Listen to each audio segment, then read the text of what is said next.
Before we start this episode, we're celebrating 1 year of podcasts and 3 action-packed campaigns. If you want to make our birthday special, give us a review on iTunes or the Apple Podcasts app. That's the number one thing you can do to help us grow. Thanks. Enjoy the show. Fire up the Panini press. It's time for a brand new campaign of Crit Sandwich.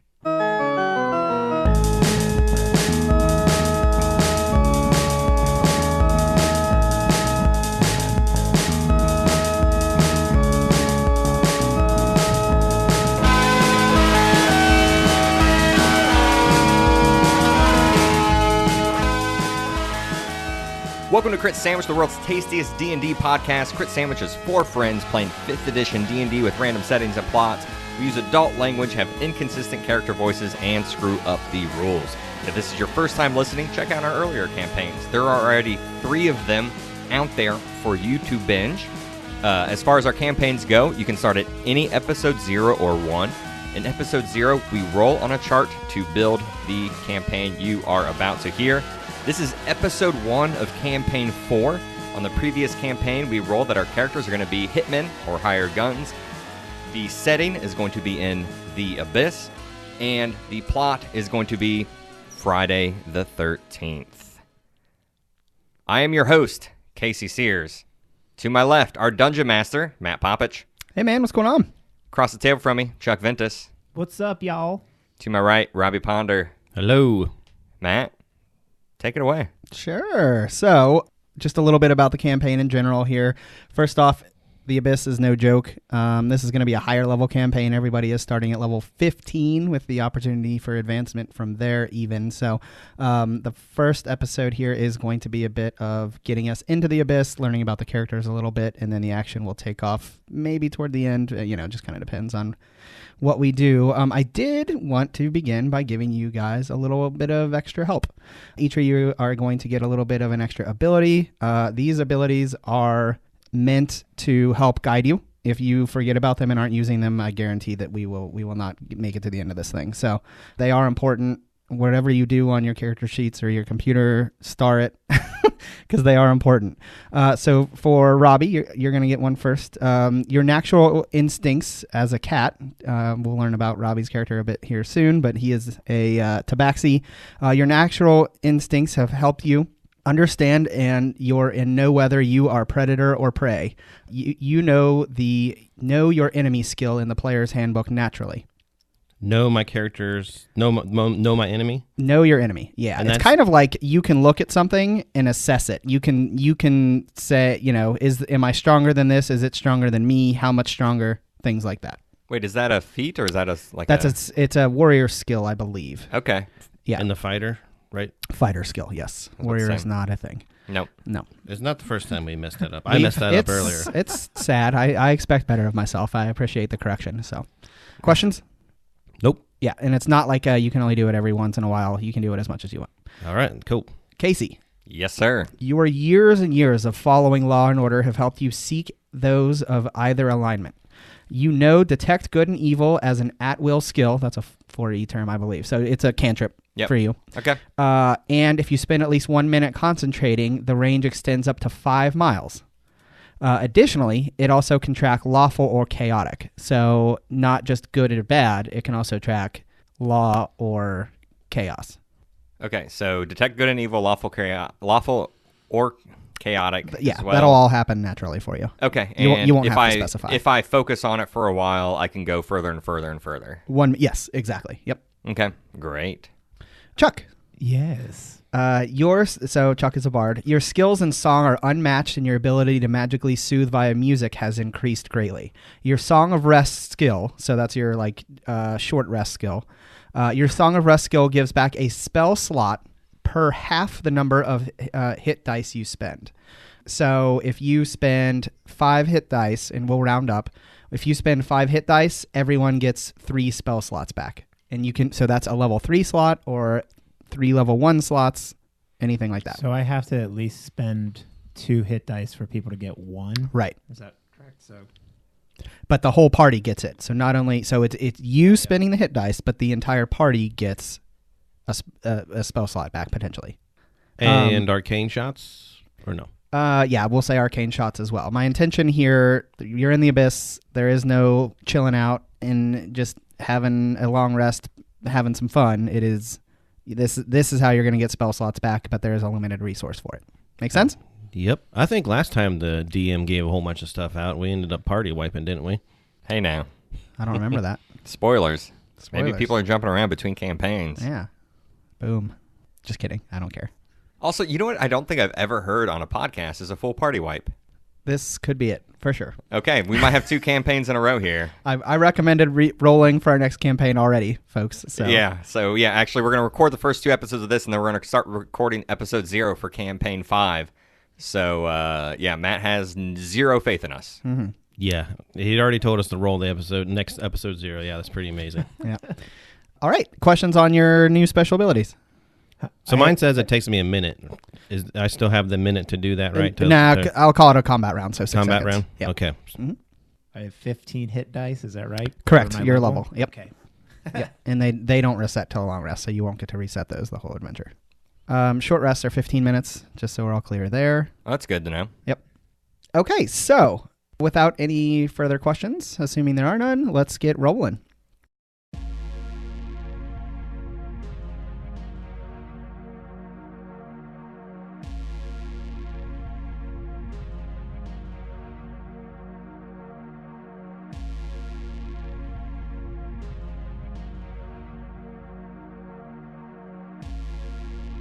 Okay, so the scene opens up over a beautiful, gigantic town. This is, and I'll use the word city instead. So Waterdeep, the crown jewel of the Sword Coast, is as big as it gets. There are many outside, towns and hamlets around it, but this is the city of the Sword Coast. You guys all live there. This is where you're from, and we're kind of zooming in and going down. We see, hustle and bustle. It's morning time. A little bit of fresh dew around the city, and we see 2 guards approaching a house. They're walking rather briskly, and they're dressed in full night gear, swords at their sides. And as they walk and get closer to the house, one guard says, "Do you think they'll do it?" And the other says, "Would you?" The first one says, "Fuck no. You?" "No, but I'm no hero either. We need 'em now, that's for sure. Let's hope the council is offering enough. Everything the city has and more, I heard. I still wouldn't do it. I don't care." "Well, let's get it started then. Here goes nothing." Chuck, you hear 3 knocks on your door. First off, would you be awake at the crack of dawn? No, I would definitely be sleeping in. So we'll go ahead and... One of my servants will answer it. Okay, so... So I assume after 3 knocks, a servant comes to the door, and the guard says, "We require to speak to the lord of the house." The servant would, I assume, come and get you, or would he be trained not to? "Mr. King is sleeping right now. He should not to be disturbed. Maybe I can deliver the message to him." So the guard actually opens up a satchel and pulls out a badge, which is the badge of the Open Lord of Waterdeep. For those that don't know much about Waterdeep, Waterdeep is ruled by a council. The council doesn't even know of each other. There is only one person that speaks for the entire council. You could consider that person as high-ranking as there possibly is in the city. But they're called the Open Lord of Waterdeep. Showing that badge is basically a trump card that you are doing whatever this person says. So Absolutely. This is recognized by anybody. Like this if you live in would Waterdeep, recognize you it. know the rules, you know the ruling legislation, and this no one would possibly say no to this. So I would say this servant's reaction would be very wide-eyed. Yeah, he would say, yeah. Go ahead. Right away, I understand," and hurry up the stairs. Would they knock on the door, or would they just barge in, you think? Knock on the door. So you hear knocking on your door then, and you hear, "Master, there's two guards here to talk to you." One moment, please. All right, and you're just waking up here. What are we looking at? You see Well, one, it appears when I wake up, I sleep in the nude, of course, but when I activate my glamorous studded leather armor, it's vibrant prints just all over, leopards, cheetahs, just a bunch of like bright colors, the glamour studded armor. I would say kind of a Steven Tyler look to me. Long, like dark hair, it's flowing like the wind. You wouldn't believe it. A mouth that could swallow a grapefruit? That's right. Yeah. Yeah, he does it. Yeah. Like some streaks of like white hair. I would say that at this point I'm tying like a headband to like tie my hair back. So would you say you are, and you can finish, of course, but would you say you're getting ready quickly because you respect these people, or kind of like... No. I'm taking my time. I'm looking in the mirror. I want to look good wherever I go. I'd say it takes me probably, I don't know, 10 minutes for when he knocks. Okay. 10, 15 minutes. Throw on some rings. You want me to tell you more of my armor? Yeah, go ahead. So they're going to tell you once you get down there to gather all of your adventuring equipment before you leave, because they think you're going to accept an adventure. I got you. So I'm throwing on 2 rings, a ring of telekinesis and a ring of protection.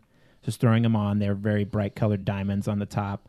And I go to the corner of my room and I grab my guitar, a Das lute, and I throw it over my back. And I also go to my bathroom, my master bathroom, a pantry, and there I'll grab some healing potions. Okay.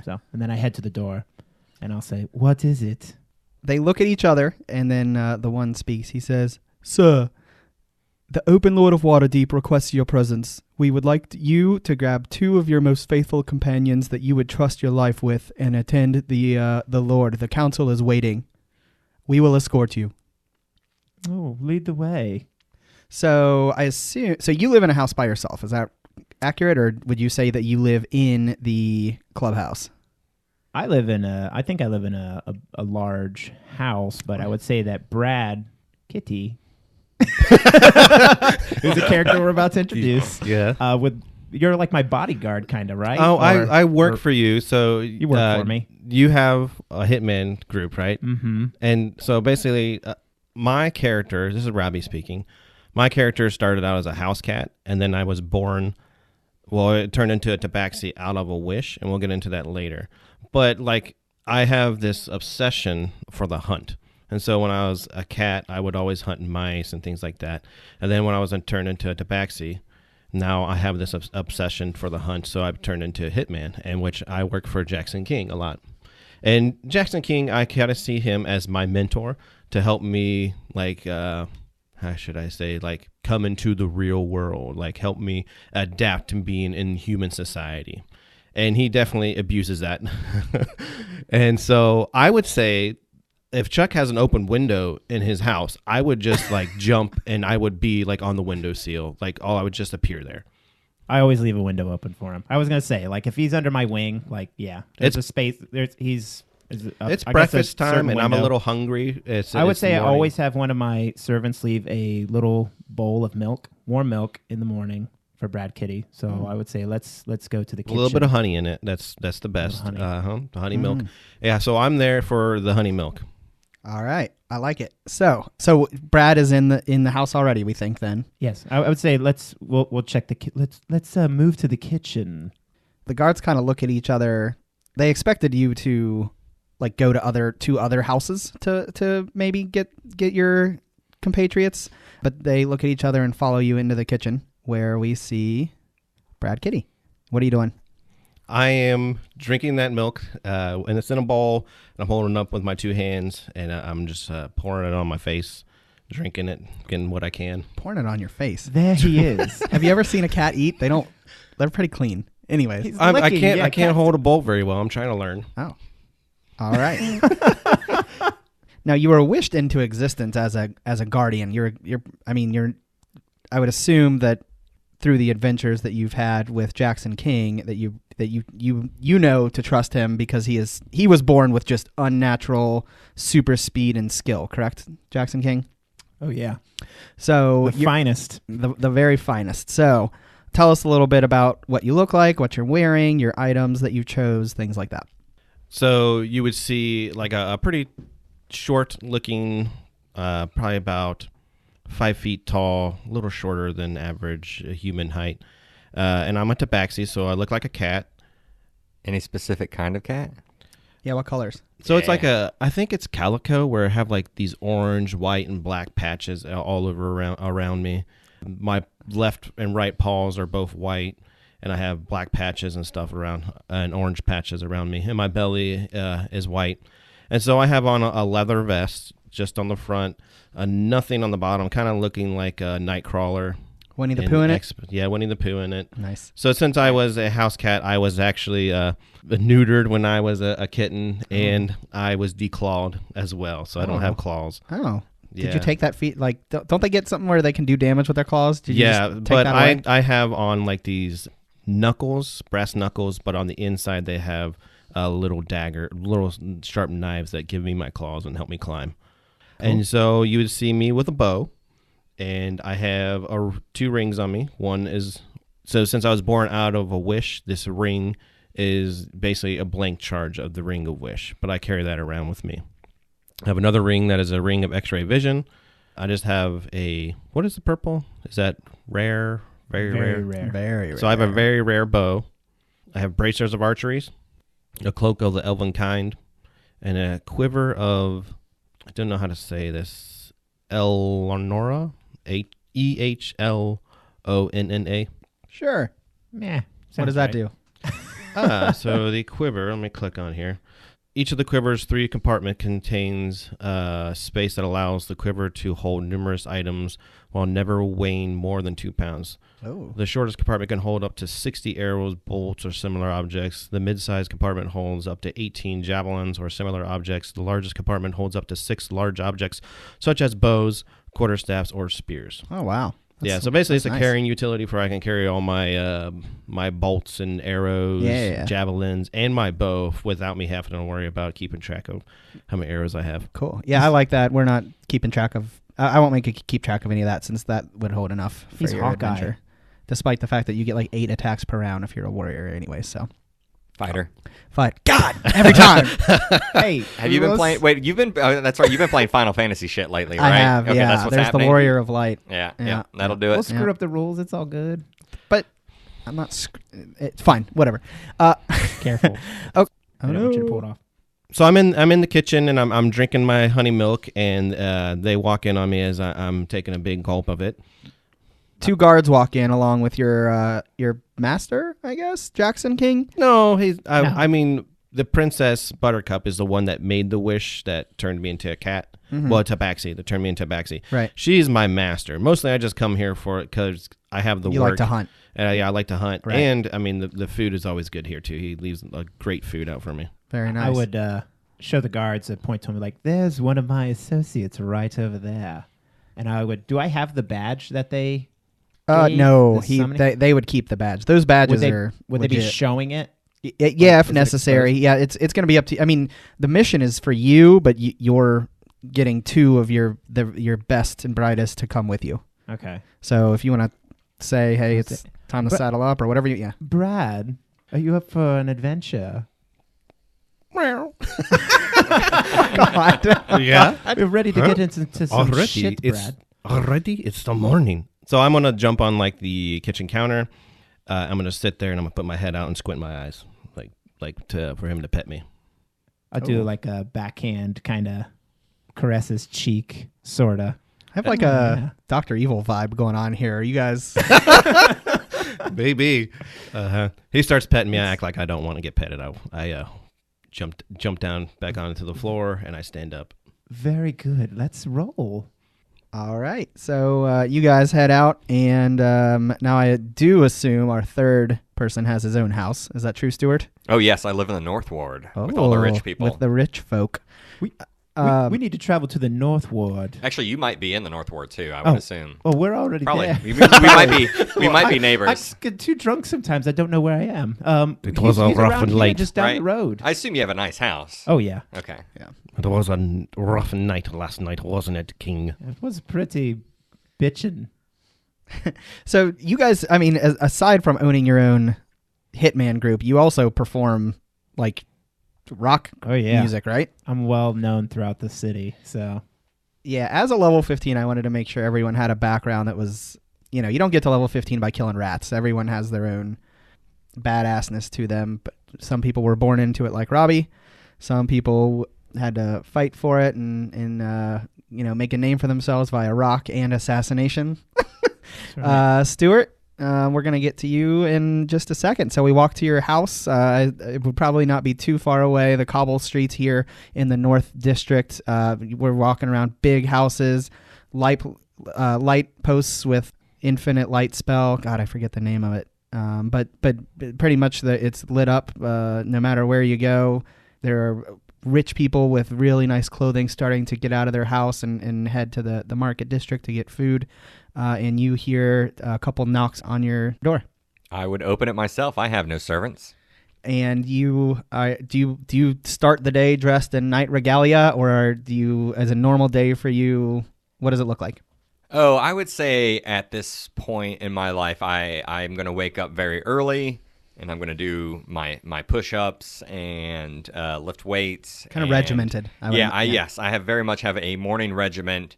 So maybe I would open the front door wearing just basically my shirtless in my gym trunks, my workout trunks. Hello. When you open the door, here's what you're looking at. You have both Brad and Jackson, who you've worked with in the past a little bit, directly in front of you. And then probably 5 feet behind them are two what you would recognize as Knights of the Open Lord. So you would know, because you've worked with her and for her multiple times and for a long time. So you know exactly what they mean, which is something big. But they're kind of standing 5 feet behind your two buddies. Old friends, Jackson, Brad, how are you? It's so good to see you. It's been a while, yes? I point to the knights behind them.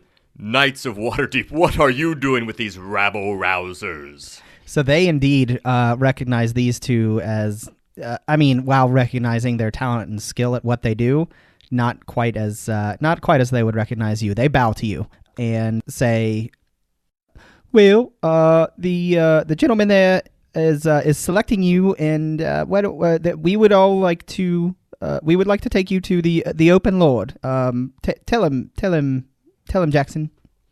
Well, you tell me what the fuck we're doing here. Have you two gotten yourselves into trouble? Well, these bastards were barging on my door this morning. I was trying to sleep in, get my beauty rest. You know how hard it is to get that sometimes. Well, you knights know that if Waterdeep is of concern, that I will be here to help. So do you want to? I would.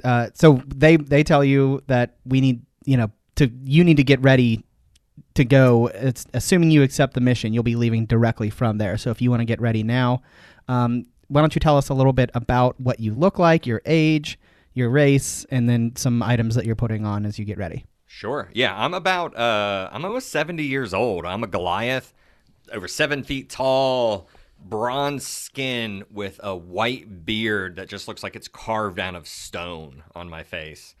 And I am just an impressive, imposing force. Even though I'm old, I'm still just an absolute unit, a monster, like jacked, like huge dude. And I would go down the stairs in my place into the cellar, flip open the latch and the lock and the key and go into my armory, my little personal armory in the basement, where I would see a lovely piece of full plate armor carved out of giant's bones. And I'll start to assemble that, like just, held together with like leather straps and metal rings, just this huge bone armor.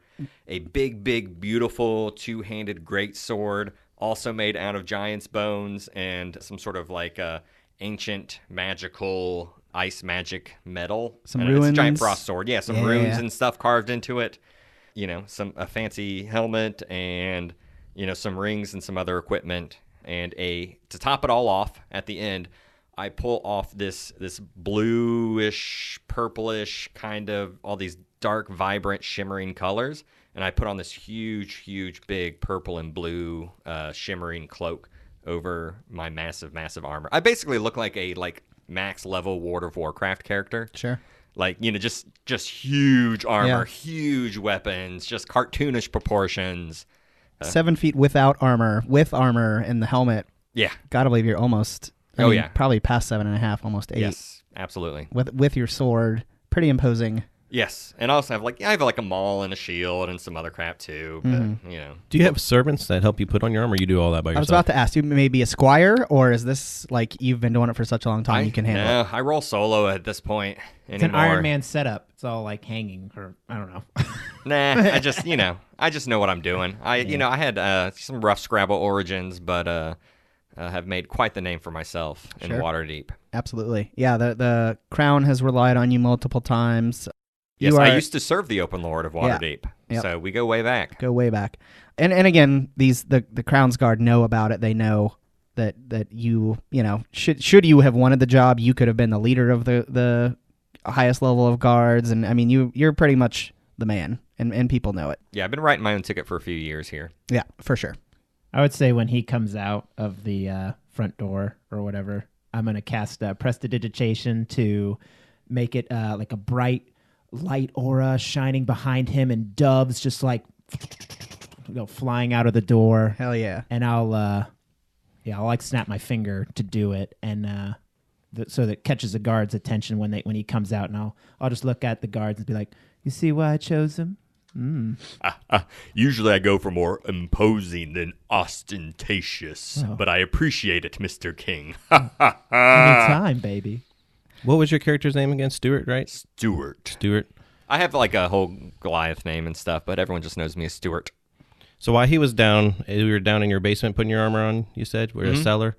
Yeah, while he was down there, because it takes 5 minutes to put on armor? Longer. I want to say it's like 15 for a full setup. I took a little while. Yeah. I made myself at home. I'm raiding his kitchen as he's down there getting his armor. Just don't care. Yeah, I just don't care. And then when he walks out and Jackson King cast Prestidigitation, I use that as cover to sneak back out of the kitchen.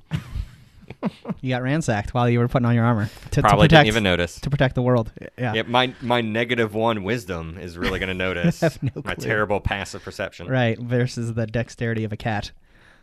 Have fun Exactly. with that. All right, so you step out. It's beautiful and Paladin-y as you walk out of the house, and there's doves flying behind you and everything like that. It looks super sweet. You guys have to travel to the very middle of... I guess I never said I'm an Oath of the Crown Paladin. I don't think anybody else got too much into what they were. Okay. It's fine. I kind of right. like the listener to say, hey, where'd he get that skill? Oh, he's got to be Oath of the Crown for that one. Or something. I don't know. Right. It doesn't bother me one way or the other. You can say it if you want. Yeah. But so you guys have to travel to the very center of the city, which is where the kind of the government district is. There's a bunch of office buildings in there. It is also where the Council of Waterdeep meets. Along the way, you notice a few things. None of this needs to be rolled because y'all live in the city. Y'all know this. First off, there are kind of more guards running to the outskirts of the town, especially out toward the east, where it appears they're starting to reinforce ramparts and basically it looks like they're starting to get ready. There's also a little bit less guards than you would normally see kind of walking about town, especially in the rich district where they're paid to make sure there's no thieving going on, get rid of the rabble. There seems to be a little bit less around than you would normally anticipate seeing at this point in time. Because again, at this point, it is the day is starting. When we first began, it was like the very crack of dawn. At this point, we've taken some time and there's some hustle and bustle amongst the streets. Do we want to ask the guards anything while you're on your way? Yeah, can I ask guard number 2? Brad will ask him what his name is. What is your name, guard number 2? So I'm Sir Walter. What's with all the guards? Why are they leaving and going outside the city? Usually they stay here in the inner city to protect the rich people. He says, well, so hopefully that's what you're going to fix for us, but the Open Lord is going to protect when necessary, so I'm sure it's just a precaution, but, I'm afraid at my station I don't know much more than that. If they're sending guards there, then why send us 3? Again, I'm not quite sure. Maybe the Open Lord will be able to tell you. I know you have a direct audience with her set up as soon as we get there, so... And why does it need all 3 of us then? If it's an assassination mission, then I'll just go by myself. I put my hand around his mouth as he starts saying assassinate. My giant hand. Yeah. Come now, little friend, let's be patient and hear the lords of Waterdeep out. Robbie, do you have an alignment this campaign? Were we able to accomplish that?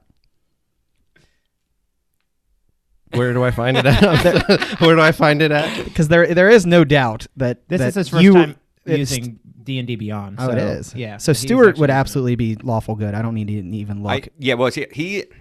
He thinks he's lawful good, but in practice he might be more lawful neutral. Okay. Does that Fair make enough. sense? Yeah, sure. Description, Robbie, under description, and then it should be under your characteristics, which is like just below your background. I guess what I'm getting at, Stewart would absolutely be like, hey, we answer to the law. Let's hold off and hear from the law before we. Correct. What are you? Explain what neutral is, because I don't really. You could go either way. You really don't care. It's Like, more selfish. I don't care. I don't care. You're looking out for number one. Maybe.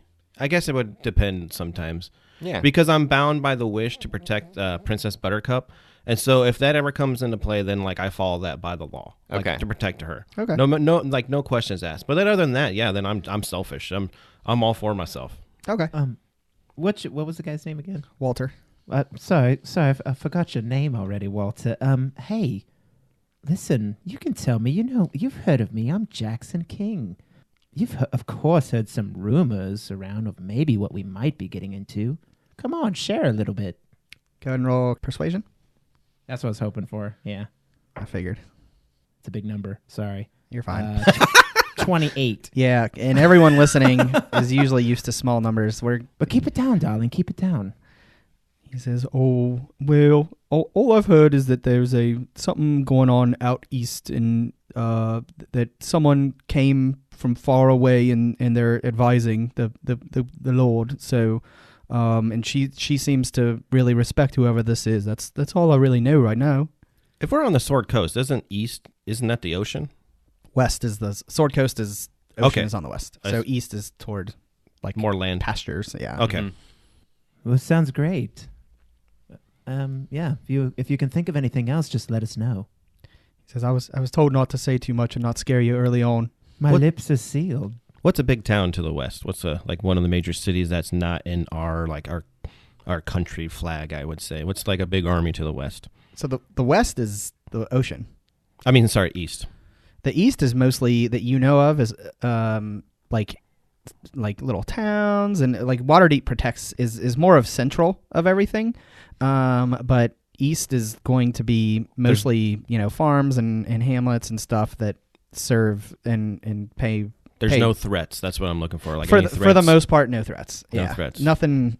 Yeah, nothing too horrible. So Brad Kitty would definitely think that's weird. Then, like, why would we go out Definitely. that way? Yeah. If there's no threats. Yeah, and they're preparing for a threat from that way as well. That's a good point, Brad Kitty. Most threats come from below, though. Never forget that. I look down. There are some ants crawling around, and maybe a rat scurries by.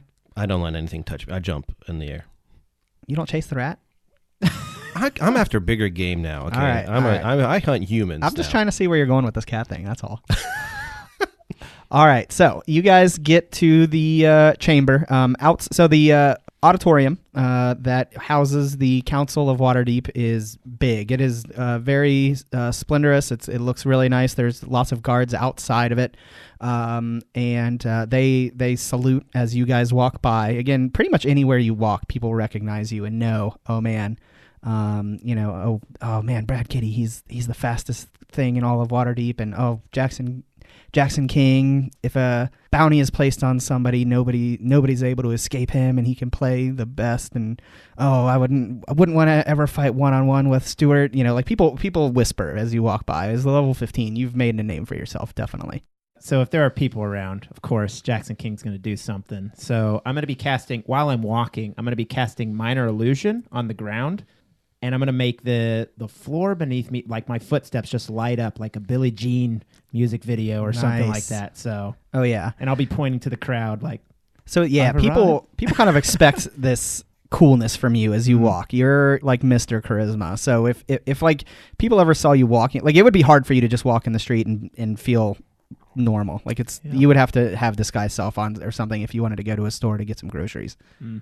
If it gets too crowded, Brad Kitty will tell them to make way for us walking through there, and be like, "Make way for the king." And you can see Stewart from a mile away anyways. So Yeah. So the guards salute you as you walk in. There's kind of like an outer chamber where there's an attendant, behind a desk, and they go ahead and cast the knock spell immediately when they see you, which opens the door in front that was locked to get in. And as you walk in, the audience chamber itself is quite... I would imagine Stewart has been there before. Probably not either of the other of you. Stewart, you have seen this before. There are 4 seats to the left and 4 seats to the right, each of which is behind and they're separate from each other. They're 10 feet in between each seat, which is pretty far. And other than the seat itself, it is pitch black in there. There's not much to be seen. The only thing that you can see really other than each other is directly in front of you, which is the Open Lord of Waterdeep. Again, the council here, it is 9 people. They decide upon everything, but they don't even know who each other are. They speak whenever they talk. They cast spells to make sure they don't know who it is talking. And the Open Lord speaks for all of them. Her name is Laeral Silverhand. And actually, you know her, correct, Stewart? Correct, yeah. I would be like, Madam Silverhand, always a pleasure, and bow. Did she stand up when we entered, or she still? She did. Okay, Yeah. awesome. Oh yeah, she respects you guys, absolutely. She is normally a very, very, very calm, level-headed, and again, she actually used to be a queen. Like, she is used to ruling. She's used to knowing how things are done and how things come, what is a threat, things like that. She says, Oh, Stewart, I'm so glad that you were one of the ones chosen. The council agreed upon trusting the Jackson Kings. What's your hitman service called? Kingsmen. The council agreed upon hiring the Kingsmen for this mission, but knowing that it was his choice, I wasn't quite sure we would see you. I'm so glad that you were one of the ones chosen. It is always my pleasure to serve Waterdeep. So in the room, mhm. did the 2 guards, are they still with us, or is it? No, they did an about face and left. Okay, so it's just us 3 and her. And then 8 what appear to be empty seats, or at least they're so black you can't really tell. Are there any windows in this room? No windows. And no torches or anything like that lighting anything up? So yeah, actually there are globes of infinite light kind of all around, but again, they're not really illuminating somehow the seats. The seats are empty. As far as you can tell. 8. 4 on each side. But There's again, only that's 3 of normal. us. You may or may not know much about the Council of Waterdeep, but that's normal for them. That nobody knows who the other 4 are, or the other 8 are, even themselves. Oh, so these 8 seats are for council members. Correct. I was assuming they were for us to sit in. No. You guys are kind of at a lower platform, and all 8 seats are around you, and then directly in front of you is the Open Lord. Can I feel if one of the seats are warm? Like, is someone sitting it? You want to walk over to one of the seats? Because you're not close to one right now. What about your ability? I assume, so we are on the 2 opposite sides, I assume, of the room, and the seats are kind of in the middle. So, like, the seats are around the outside. On the outside, so Yeah. I would have to walk to the outside. Think of Yes, it like it would. this, It would be Robbie. very weird. It would be awkward if you did it. I'm We're not saying you can't. I'm We're saying it would standing be. in the center here. Correct. And these seats are on the outside. Like Yes. higher up, I would assume. Yes, like higher we're up. In, like, I don't know. Yeah, kind of like a gladiator arena. That Yeah. all the seats are around the outside of the arena. You're down toward the middle, But like one in the person actual is arena. there. Just the. All right. Correct. I'm not going to make things too awkward. I kind of realize that I need to stay where I'm at. I mean, this seems like an important meeting. Even though, like, I don't really know how to act in a situation like this, but I will stay next to Jackson King. Kind of reading the room a little bit. Yeah, read the room, and I won't walk to the outside, even though I want to kind of, sniff some things, get some smells. I want to figure things out. Very curious, but Okay. I'm going to stay here next to Jackson King. Go ahead and roll perception for me. Gotta believe a cat is good at that. Nope. Hold Well, on. I don't know. These. Yeah. 15. Okay. You do smell at least one other person in the room. Currently. They are Currently. currently in the room. Yeah, I'll give you that.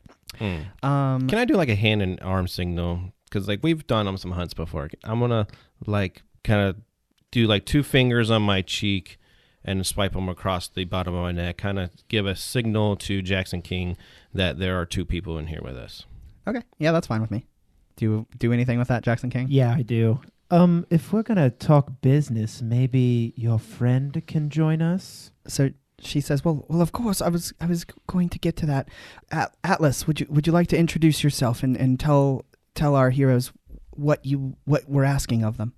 And behind her comes a older looking, what is obviously mage of extreme power. He's got a flowing gray beard flowing down to almost his shoulders, gray, like lion's mane, poofy hair, and his robes are bright orange. And he says, "Hello, my name is Atlas Thunderroar.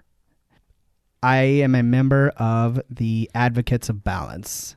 And I need everyone to go ahead and give me an Arcana check." Brad Kitty got 11. 0.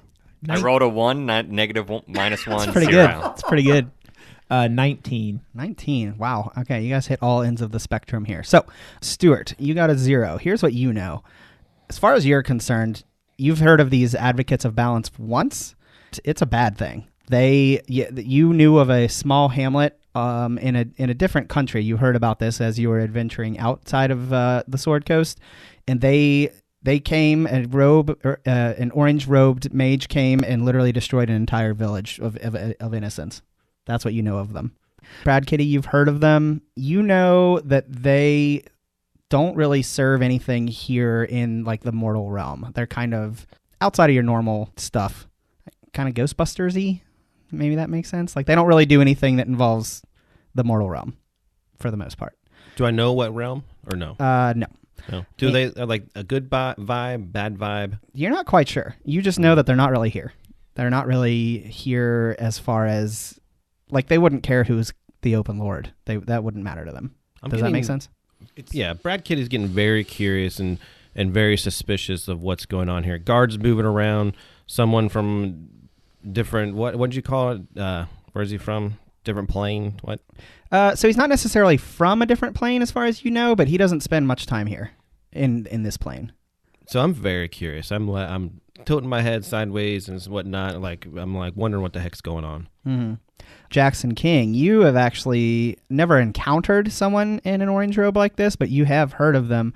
You know that they are, for the most part, good, but they do what is necessary, which sometimes they're kind of a greater good type of organization. They do not have like a code as far, like they're going, if they need to destroy a village to stop an entire demonic incursion, then they will do it.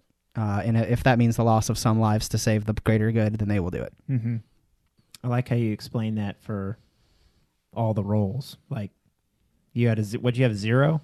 Yep. And these guys are bad news, Mm-hmm. and then middle of the road, and then these guys will save the world if they have to, but greater good cause. I like that.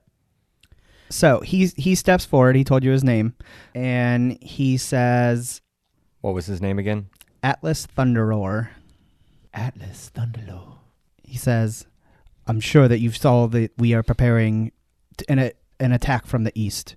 I have regret to inform you that unfortunately somehow, some way, a demonic portal was opened to the east here of Waterdeep."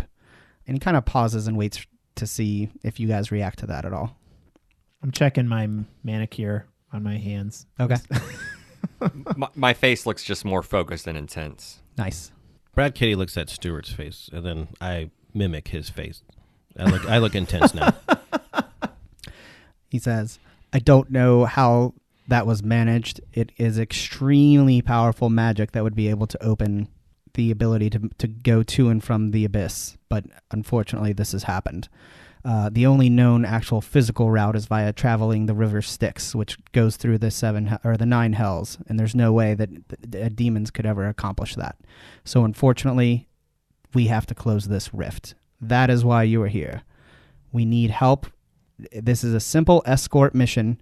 We go in. I've done this 2 times already. We go into the rift. You guys guard me. I need maybe 10, 15 good minutes, depending on the size of the rift. and I will tell you it is growing as we speak. You guard me for those 10 to 15 minutes. We jump back through the portal. It's like it never happened, and you guys get your reward. Maybe you misunderstood. We're not escort men. We're hitmen. He sighs heavily and looks up at Laeral Silverhand, who says, "You are the most able-bodied men in the realm, and we are asking for your assistance in this. The Crown has agreed, and the Open Council has agreed. You will be given 100,000 gold." And she waits. Double it, and it's a deal. She says 100,000 gold each, and that's enough to be. I mean, you can buy your own. Can't persuade her. You can buy your own. I mean, 100,000. That's a lot of money. That's you're a king. And she says, and this took a lot of convincing. Each of you will have your own seat at the Council of Waterdeep. There is no greater amount that I could offer. This is years and years of taxes being saved, and the only reason we're offering this is because we have no other options. You are it. 15 minutes, you're in, you fight demons, you leave. You and your children's live like kings.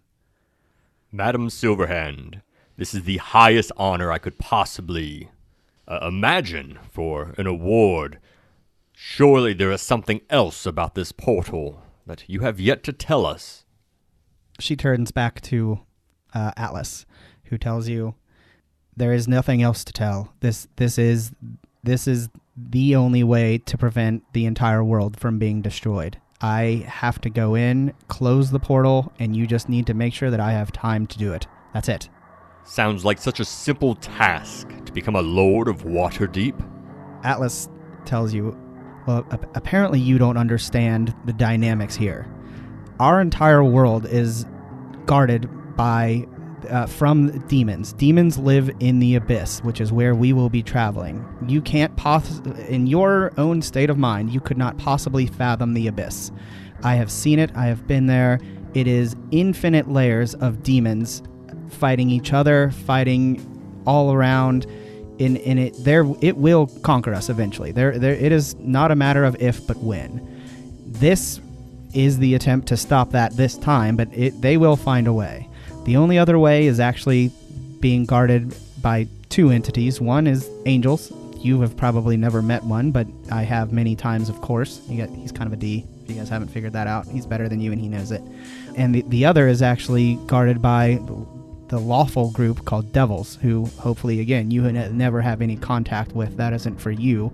That is for people like me to help make sure that chaos doesn't rule this world, but law does. In any case, this is the attempt of the Abyss to swallow the world, and it is growing as we speak. So when you say that this is a minimal task, keep in mind here that the entire world ends if we do not accomplish our goal. Atlas, you speak of law, but all I've known of your people is lawlessness and destruction left in their wake. Ah. He rolls his eyes. Again, to him, the realm of mortal is kind of... He's like, oh, let me guess. You've heard of some village destruction or me helping one king take over another king. Is that right? Indeed. He says, everything my order does is to protect the world. If we slip one time, everyone is dead. Everyone is conquered by the Abyss. Everyone is conquered by the Seven Hells. We do things that are going to protect the world in general, and if you have no time to understand that, then I will take these other two and we will save the world. Madam Silverhand clearly has done the understanding for me. If she trusts you, I will follow her to the ends of the earth, to the farthest, darkest, bloodiest, scariest places of all the plains, in order to protect Waterdeep at her command. He says, everything you just described doesn't even compare to the infinite layers of the Abyss. You don't know what you're getting into, but you need to know that I need 15 good minutes from you, and then you get whatever she's promising you to make that happen. Listen, I've brought the two best man and kitty I could think of for this mission. You got 20 minutes, my friend. We can handle this. Come on, guys. It's for a seat. Which one's mine? Wait. Brad Kitty didn't accept anything yet. You're like jumping ahead and assuming I'm accepting. That's Brad, fine. it's all right. So Princess Buttercup, which is Brad Kitty's owner, is the granddaughter of the Mrs. Silverhand we're talking to, correct? Mm-hmm. That's automatically, like, Brad will think about that, and the wish is that he's bound to protect her. Brad Kitty will mention to Mrs. Silverhand, he will say, is Princess Buttercup, is her life threatened as well? Everyone in the world here is threatened. Everyone. You, me, Buttercup's children, eventually everyone. Surely some people will die, but not all of us will die. Princess Buttercup, she will be well protected by all the gods in here. You will understand when you see the abyss. It is billions and billions of demons waiting to enter our realm. It is an infinite sea of undying creatures. And they have this gate that's opened, and they're coming through currently? They are, in the bigger, each moment that we sit here and discuss these ignorant questions is another moment the gate gets bigger so that more can come out. I know. Come on, guys. I haven't heard all the bad stories you're talking about. I've heard some good. I mean, it's for a seat on the council. Can't get any better than that. Yeah, but how are all three of us going to sit in one seat? It's very, very uncomfortable. Our kitty friend is still learning how the world works. I apologize, Atlas. I will stand by your side and slay any demons that come near you. He nods and does recognize that he's got a towering presence in front of him, so he definitely is thankful for that. Brad Kitty will mimic Stewart, and he will try to sound as deep voice as possible. I tell you, we'll stand by your side and do kill threats like Stewart. All right. Nailed it. Yeah, that's funny. And I can assume Jackson King's on board? Yeah, but I'm still, like, checking my nails, my manicure and stuff. I'll cast Mage Hand to just appear and give him a thumbs up. Like, without even looking up? Without even looking at him. Nice. So he looks to Laryl Silverhand, who nods, and then he approaches you from behind her and actually gives you each a amulet. Go ahead and put in your inventories Amulet of Divine Divination. And he tells you, I will need these back when we are finished. Each one of these you could not possibly imagine the painstakingly difficult efforts that are required to make them. These will protect both your minds and your presence while we are in the abyss. Without these, should you lose them or should they come off, not only will the madness of the realm take you, but also all creatures in the abyss will know you're there. These protect you from being a lightning rod of goodness attracting evil. While we're talking to him, can I do know your enemy on him? Yeah, absolutely. Oh, he would, in EverQuest terms, he would Conrad. He would fuck your shit right up. What was it? And when I say what level they are and stuff like that, it is, or like how, like, are they way harder than you or whatever? They're as you as a party. So could the three of you take him? Probably not. Yeah, he's a real deal. What was the amulet called again? Amulet of Divine Divination. Sounds like something we don't have to worry about too much. It sounds like it's just a passive item. Yeah.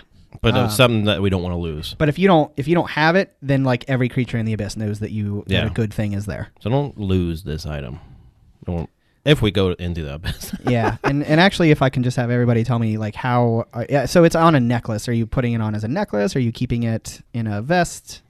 I would put it over my head and behind my armor.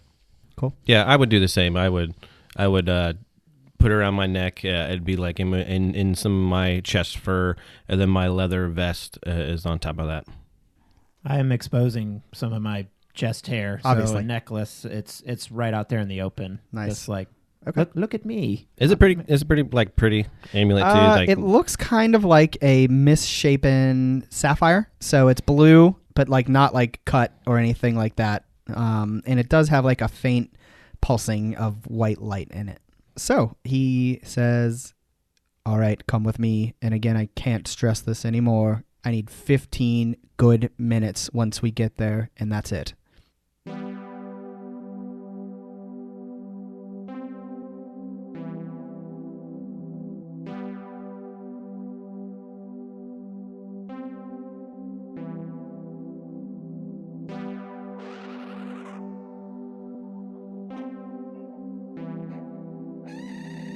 You are ushered toward an armed escort, a fancy carriage drawn by 2 war horses and surrounded by 4 knights of the open lord. Eventually, as you go along the road and see the beautiful countryside, the rolling hills and green pastures that the people of Waterdeep and its surrounding villages have farmed peacefully for generations, suddenly your caravan takes a sharp turn east, heading off the normal road and out into a field of grass.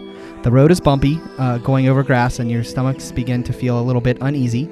After about 3 miles, you are all at once assaulted by a smell unlike anything you have ever smelled before. It is both sweet and bitter at the same time, rancid and putrid, while also thick, like trying to breathe through a cloud of fog. Trying not to retch, you all start to look outside of the carriage expectantly, but there still is no sign of the cause.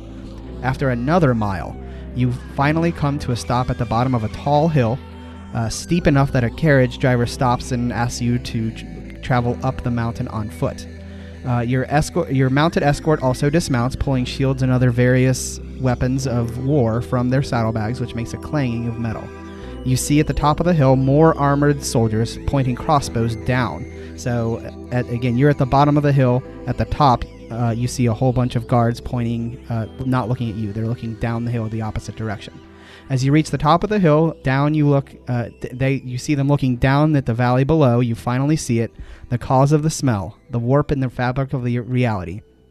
A big gaping hole, about 15 feet tall and 10 feet wide in the shape of an oval. The blackness of it takes you aback. You have seen blackness before in your everyday life, but this is something else. It is the absolute, desolate, empty, terrifying lack of anything. That is, until a horrible, winged, vulture-like beast screeches and flies, quite literally like a bat out of hell, into the air. However, the Waterdeep faithful are both ready and diligent. They do not waver, nor fire at random in fear. Their captains wait and watch as the creature flies around angrily, adjusting to the light and the air density, both of which it has never experienced. Finally, it stops, hovers for a moment, and then you hear the shouts of "Loose!" from members of the guard wearing red bandoliers. All at once, the creature appears totally different, like a pincushion of blue and red. It drops from the sky, dead in less than a second from the command. A female with a blue bandolier approaches you, takes off her helmet, and says, "You must be the heroes. Hopefully, that little display makes you feel safe for the moment. We have had plenty of practice over the last 48 hours. It is slightly more difficult during twilight." She extends her hand to shake your hand. I reach out. And she smiles when she sees you, and says, "Oh, Lord Stewart, oh, I am so glad that you were one of the ones coming. It is great to see you, sir." And she does bow. Yeah, I just, you know what? I just accept it. I don't bow back. And she turns to Jackson King next and says, and you, I had a feeling it would be you also. Enchanted. And I'll hold my hand out for to kind of like, you can kiss my hand, the back of my hand if you want, but you know. So she shakes it gingerly, kind of like, so she's gruff and kind of, she's a kind of a badass herself, but you can kind of, she's not playing into whatever the hell you're trying to put out there as far as ring kissing goes. I slap Jackson on the back and laugh. Ha ha ha! Sorry, madam. He is not used to the formalities of the ordered ranks. If anyone's ain't used to it, then Brad Kitty ain't used to this. I'm going to do the same thing. I'm going to squint my eyes and put my head out for her to pet me.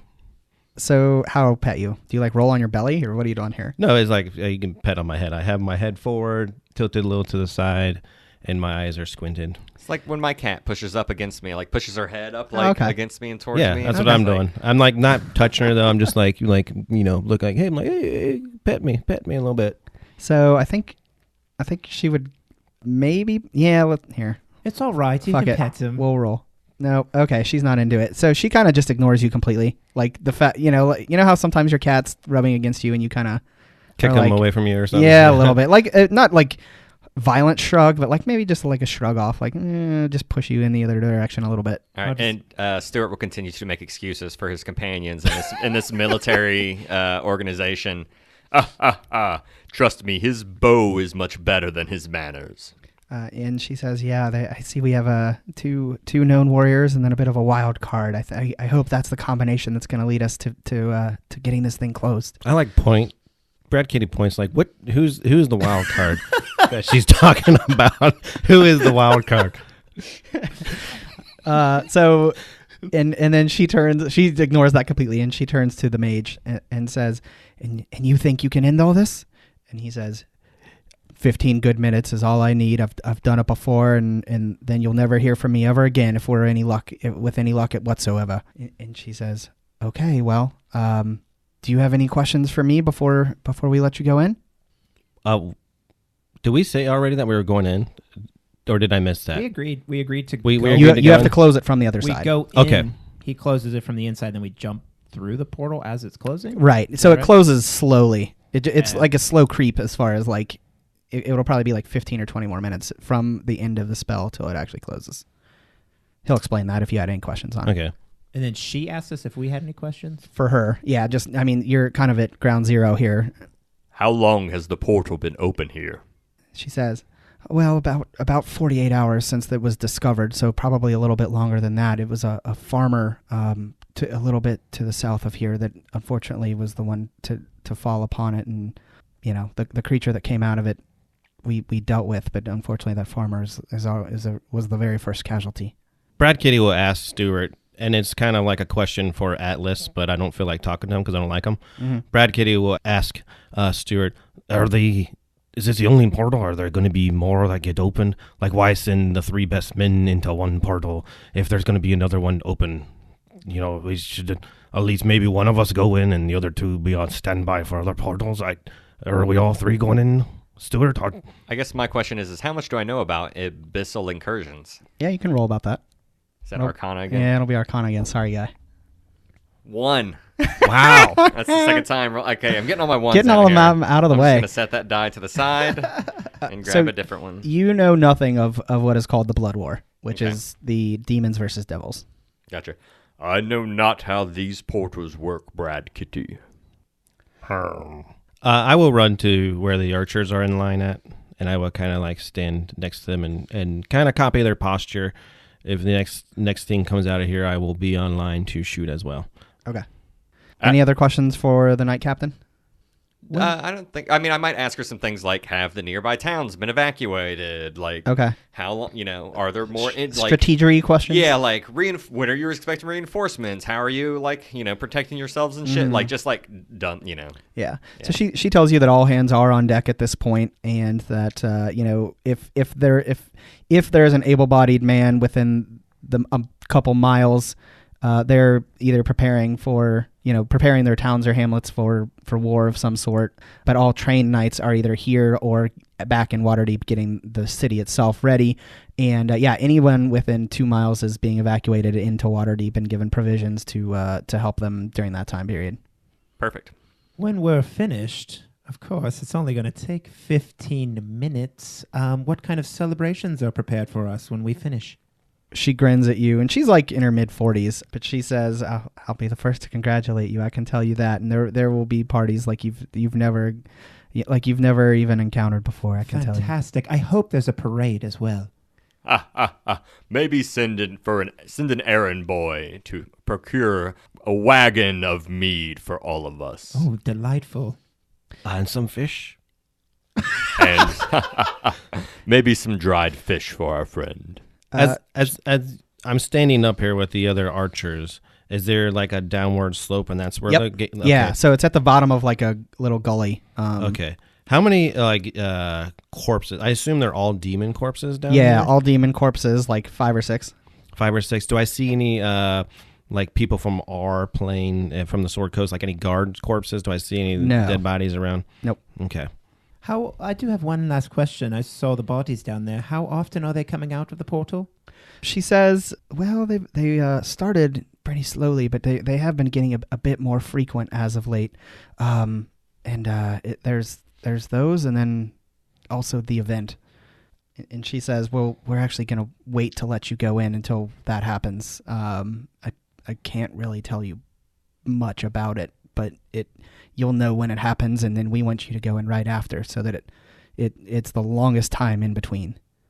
Atlas, do you have any directions for the commander? He says, I've already told her how to best protect. Again, our goal here, 15 minutes after that, and then she won't have to deal with it anymore. But she knows how to best deal with the creatures that come out. We have every possible knight and valorous being here within Waterdeep ready to protect. So we just need to close it, and then we're out of here. Is the commander? What level is she? Can I get a vibe? Am I stronger than she is? You guys are so as the commander, she's probably about your level. The rest of the knights and everything around are a little bit, if not a good amount, lower than you. And they're all archers. All the knights are around are archers. So there's a row all around the very top rim of the hill that are all archers, but a little bit farther down than that are like knighted or sorted knights that are ready to. It looks like a pretty well-rigged outfit here. Like, there's not much that would get past it unless it's a major onslaught. So I'm looking for... Brad Kitty's looking around at how many archers there are. I just want to know how many arrows it took to take down one demon that flew out. Well, I mean, this thing, the one that came out that you just saw, it's just blue and red. Like that, like all of these, there's probably 30 arrows or archers all around the outside, and almost all of them hit. So how many did it take to kill it? You don't know because it died so quickly. Okay. Can I get to use the help action as a bonus action? Can I do that to a couple of the archers that are around here and give them advice about archery? Sure. And help them out a little bit. Yeah. And I will also tell the commander that since we're in this gully, I recommend that the archers are on different levels in case, say the demon flies. If we're looking at the same level and the demon flies in between and we shoot at the same time, then like we're going to get crossfire. I would recommend that we stand on different levels of playing field. So she turns to Atlas, who kind of like shrugs as far as like, that's not really my realm of expertise. And then she calls over her lieutenant and tells him that, and the lieutenant starts barking orders to make that happen. Any other questions for her? No, but I will take a minute here and detect good and evil just around the soldiers to make sure no one's like being corrupted or like warped by the darkness. So, yeah. Everyone around you is lawful, although you detect hints of former chaotic energy from everybody here. Okay. And you're going to find out about that right now. Suddenly, without warning, a long, dark, brownish black tentacle-looking thing comes out of the hole of reality.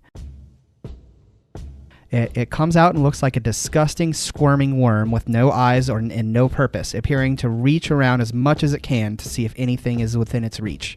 It fills the hole completely, so I said it was 10 by 15. It is that thick and big. When it finds nothing, it starts to slam violently against the sides of the hole. The sound of the worm flesh hitting against the interior of the wall of the portal is horrible, a grinding of gears and screeching from inside of the portal. You look around, and the once proud and vigilant members of the guard are holding their hands up to their helmets, some going as far as removing their helmets to cover their ears while their captains command them to put them back on. A member of the guard closest to you sits on the ground and starts to weep, while another, 3 men down, draws a sword and advances on his immediate neighbor. A male knight, prior to this, a stoic-looking lad, turns to a female counterpart and tries to start taking off her armor, as 2 other knights come and try to stop him. 2 other knights fall to the ground completely unconscious. The sight of this also has a strange effect on you. I need everybody to make a DC Wisdom effect throw. Oh yeah, terrible.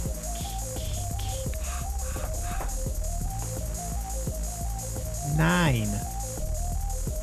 Brad Kitty get a 17. 10. So you guys all... I'm sorry. I got a 12. Brad Kitty got a 12. I apologize. Okay. So all of you see your little amulets kind of glow red for a little bit, and you're not affected. Nice. We all rolled like pretty bad right now. Not very good. Yeah. Not a good start. Yeah. So... Not a good start. Not a good start. Oh, sorry. Anyone within 30 feet of me gets +4 to all saving throws. Just so you guys know. Wow. Yeah, you definitely keep track of that. That will 13. help you. 13 is still failed? Whatever. We all Aim passed at anyways save here, I feel. Yeah, keep in mind is level 15, 13 is garbage. That's super low. So, eventually the thing goes back, it pulls back in, although you do notice that the portal is ever so slightly larger than it was before. And at this point, the captain, who herself had been brought to a knee but didn't do anything, nothing crazy other than that, says, "Okay, that was it. You're on. So are the guards still attacking one another? No, they stopped once that thing went back in. Okay. I feel all right about this. How about you? I'll look at both of Stewart and Brad Kitty. Brad Kitty has his mouth open, like still shocked, eyes really big. And you say that, and I look over at you, and I have like this huge facial expression of just being shocked. Hey, the amulets helped us. We're not going to be affected. It'll be all right. Let's do this. I'll pull out my loot and start to head down towards the portal or whatever it is. Atlas says, 15 minutes. That's it. And he has a backpack on, and he starts taking out some things that you would recognize as extremely expensive and high level, like a spell book and like gear to cast whatever spell he's going to cast. And he starts walking down the hill toward the portal. We follow. I'll turn around and are you coming too? You guys take like 5 steps forward, and then I like do a slow walk behind you guys, and I'm just like still looking around, shocked, looking around everywhere at these guards that are looking down as we're going in here, and I'm just getting the vibe like, oh man, this is so stupid.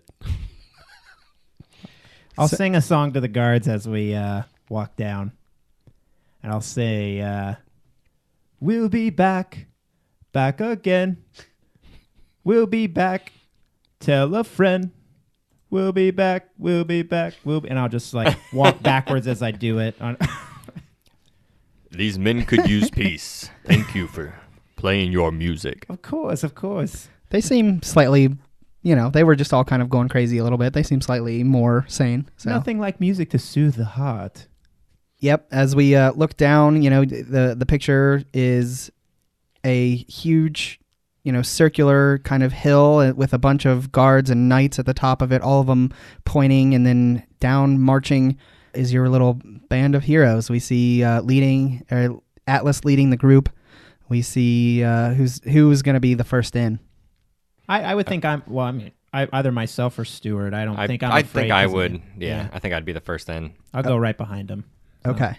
So Atlas, this big group of guards all stare at you as you go down the hill and march. Atlas first, followed by Stewart, and then in the middle is Jackson King, and then bringing up the rear is our Tabaxi, Brad Kitty. Yeah, and Brad Kitty don't really want to go, but like he's bound by the wish of protecting the princess.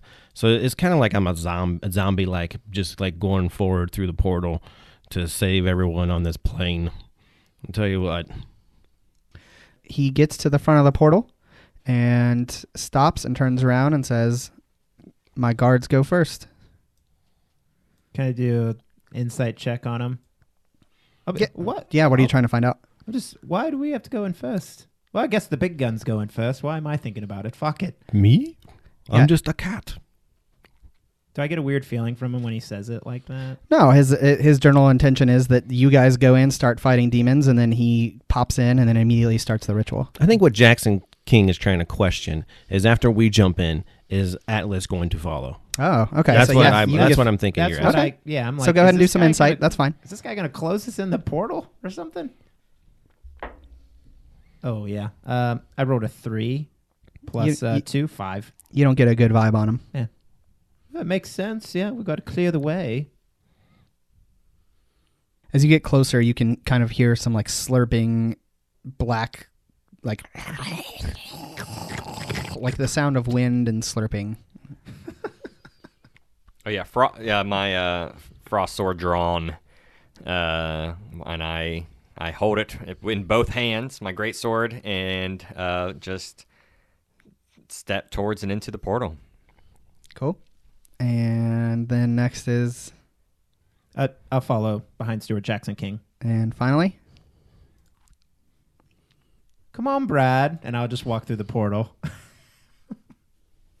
I look behind me one last time, and I realize I didn't pack any food with me. What about all that food you ransacked from man. 15 minutes. Yeah. 15 minutes. All that slurping sound, is it from my belly? That's what I'm wondering. I uncontrollably zombie-like walk through the portal.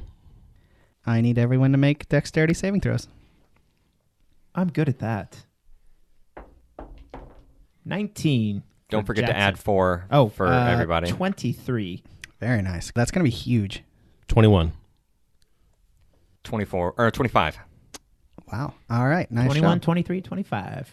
So the next thing you guys know after some, warpy shit. Imagine, what should we imagine? How about the Star Trek? Remember when they do warp speed? It's kind of like that for a little bit. And then, like stars flying by. Yeah, okay. that kind of shit. And you appear, unfortunately, in the air, and you are falling far. You guys realize that all 3 of you managed to right yourselves, but you're going to fall splish into some water. I also need everyone to make a wisdom perception check with disadvantage. Sorry, I was just checking my equipment to see if I could stay dry. Casey Stewart got an 11 for perception. Whatever. I'm just going to fall into it.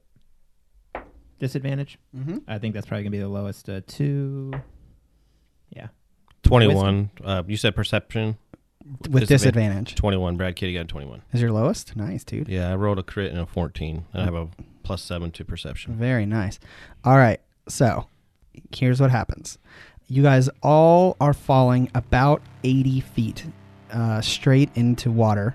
You all manage by the time you would get down there. I don't think if you were able to figure out that you're falling and you're going into water, and you guys all pass those checks, so you would probably do either dive or go pencil shape, right? Mm-hmm. And then you would prevent taking damage. Don't you think if it's 80 feet? Should I Google that? It's up to you, boss. Yeah, I think you're okay. That's what I'm going to say. However, there was something going on at the same time. Atlas entered in at the exact same time as you and was taken by a flying vulture-like creature. Brad Kitty is the only one to see this. As the 3 of you splash into the water, the creature takes Atlas. I want to pop some shots. Can I pop some shots? At the creature? Yeah. So you're falling still, because he entered directly behind you. Midair, action Yeah, style. midair. If I notice this with my 21, I'm like, my back is facing the water as we're going down. I'm gonna pop some shots. Okay, so yes, but you're gonna fail. You're gonna fall 80 feet into basically concrete. I'll allow it though, because you're not gonna be able to.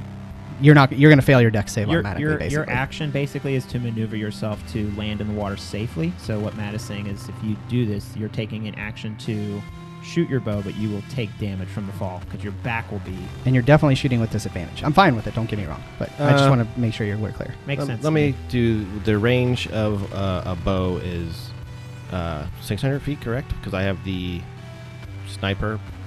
If you have sniper, then yeah, you can shoot a long way. So I want to land on the ground. Well, it's water. You're landing in water. Oh, land on water. Yeah. Oh, I hate water. Damn it. I will still be in the moment, splash in the water, and I will pop 3 shots at this demon that took Atlas. So I'm not sure you're going to be able to shoot a bow in water. I would think too. If I'm able to swim to the top in time to be able to pop some shots. I'm going to go ahead and say no, and I'm going to narrate. Yeah. I don't think you can shoot a bow in water. Also, if you're falling 80 feet into water, You're you're gonna go falling down. 20, 30 You gotta feet swim down. up. You have, He's then you have to probably pop gone by back that up. point. Yeah. Well, so you guys come back up, and a little bit stunned, you look over to see a monstrous, we're talking 40 feet tall, 2-headed, with each head looking like some sort of a destroyed, disfigured baboon. Arms of black tentacles and a forked tail, reptile-style body. Figure holding an orange-robed human in his hands. The baboon faces look at each other and argue in some sort of... Does anyone speak Abyssal? I have the helm of comprehend languages. Oh. I speak Abyssal as well. So they're basically fighting at each other over who is going to eat it. You're horrified as you hear a ripping of flesh as it rips him in half. each head eats part of the person here to close the portal. And then the creature roars and stomps off to the south.